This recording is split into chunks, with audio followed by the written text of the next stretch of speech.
भागी हुई बहू। नेहा और मयंक एक दूसरे से प्यार करते थे। दोनों के परिवार शादी के खिलाफ थे, तो दोनों ने भागकर शादी करने का फैसला किया और फिर दोनों ने कोर्ट में शादी कर ली। माँ, मैंने नेहा से शादी कर ली है। शादी कर ली है? कहाँ? कैसे? हमने तो देखी नहीं शादी। माँ, हम लोगों ने भाग कर शादी की है। अच्छा जी, तो ये लड़की घर से भागी हुई है और अब मेरे घर की बहू बनेगी। अरे ना जी ना, मैं ऐसी लड़की को कभी अपने घर की बहू ना बनाऊं जो भाग कर शादी करती है। अरे मोहल्ले आस पास सब जगह इज्जत है हमारी। माँ, अगर मैं भागी तो मयंक के लिए भागी ना। और मयंक और मैं स्कूल के समय से प्यार करते हैं, इसमें गलत क्या है? तभी नेहा को ढूंढते उसके मम्मी पापा भी वहां आ जाते हैं। दोनों के गले में वरमाला देखकर नेहा की माँ बोल पड़ती है। हे भगवान, ये क्या हो गया? वो जोर जोर से रोने लगती है। नेहा, तेरे लिए हमने इतना अच्छा रिश्ता पक्का किया था।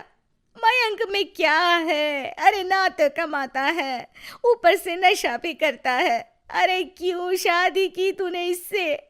तू तो हमारी इकलौती बेटी है बेटा। अरे देखिए बहन जी, मेरे बेटे के लिए कुछ कहने की जरूरत नहीं है। हाँ, हम नहीं आए थे आपकी बेटी का हाथ मांगने।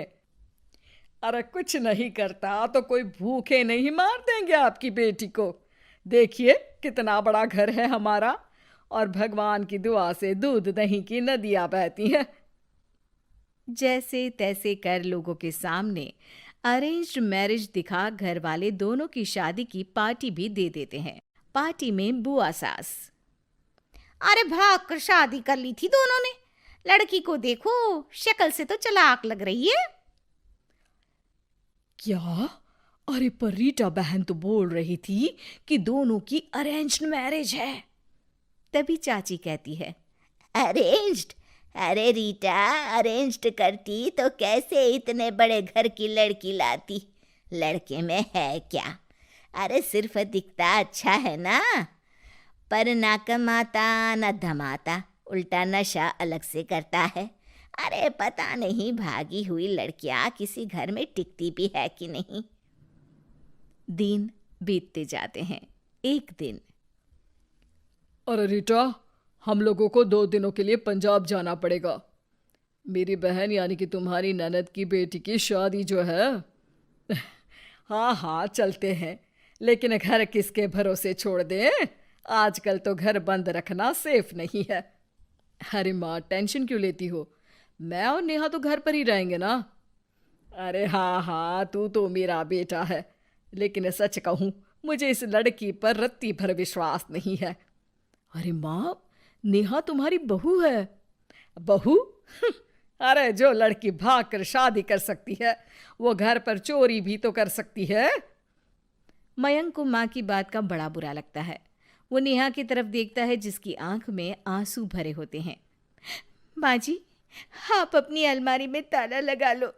हाँ हाँ, तो वो तो लगा ही दूंगी, लेकिन कहीं तू घर का बाकी का सामान भी। अरे भाई, भागी हुई लड़की का क्या भरोसा। धीरे धीरे दिन बीतते हैं। एक दिन नेहा घर के बाहर गार्डन में पेड़ों को पानी दे रही थी, तभी पड़ोस की बहू। अरे नेहा, कैसी हो? बहुत सुना है तुम्हारे बारे में, लेकिन तुम तो दिखती ही नहीं हो। हाँ, वो बस घर का काम करने में समय ही नहीं मिलता। अच्छा अच्छा, शाम को ना मेरे घर आना, बैठकर गप्पे लड़ाएंगे हम। जी जरूर। तभी उस पड़ोसन की सास आ जाती है। अरे बहू, ये किससे बात कर रही है? अरे माँ जी, ये ना शर्मा आंटी की बहू नेहा है, जो मयंक भैया की बीवी है। हाँ हाँ, बस सबको पता है ये कौन है और कैसी है। इससे ज्यादा मेल जोल रखने की कोई जरूरत नहीं है। पता है, भागी हुई लड़की है ये, शादी से पहले भागी थी ये। तभी वहां मयंक आ जाता है। क्या हुआ आंटी जी? अब अरे नहीं नहीं, कुछ नहीं मयंक बेटा, कैसे हो? बड़े हैंडसम लग रहे हो। इस टाइम पर भी घर पर?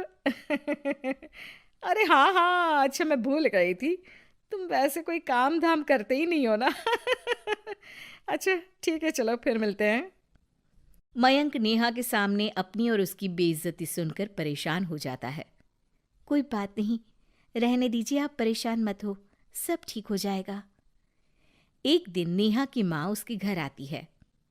अरे आइए आइए, कैसे आना हुआ?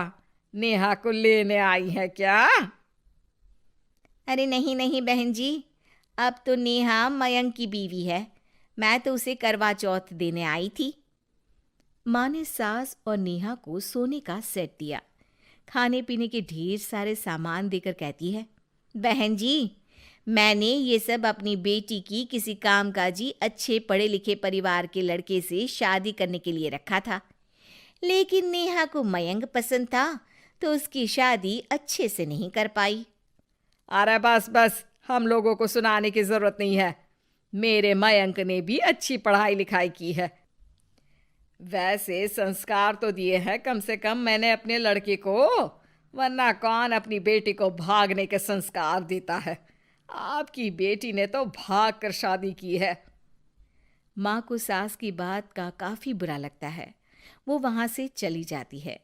नेहा भी माँ का दिया सारा सामान लेकर अपने कमरे में चली जाती है। एक दिन, अरे नेहा, तेरी माँ ने जो मुझे वो बड़े बड़े सोने के जेवर दिए थे ना, वो वापस कर मुझे।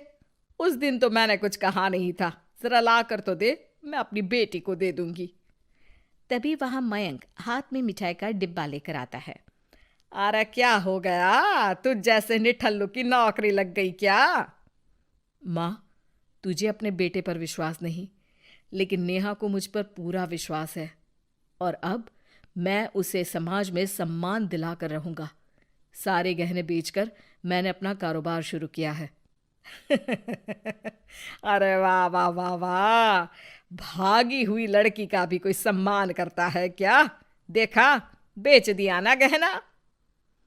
शाम को करवा चौथ की पूजा में सारे अड़ोस पड़ोस के साथ कई औरतें पार्क में पूजा कर रही होती है कि नेहा भी वहां आ जाती है। नेहा सज धज कर वहां की सभी महिलाओं में सबसे सुंदर लग रही थी। अरे अरे, तुमने भी व्रत रखा है क्या? किसके लिए? जिसके साथ भाग कर आई हो उसके लिए। तभी वहां मयंक आ जाता है। हाँ, जिसके साथ भागी है उसके लिए। आप लोगों को शर्म आनी चाहिए, एक औरत होकर एक औरत के साथ ऐसी बातें कर रही हैं। अगर नेहा भागी तो मैं भी तो भागा था, फिर अकेली नेहा क्यों जिम्मेदार हो? वो कम से कम आप लोगों से तो लाख गुना अच्छी है।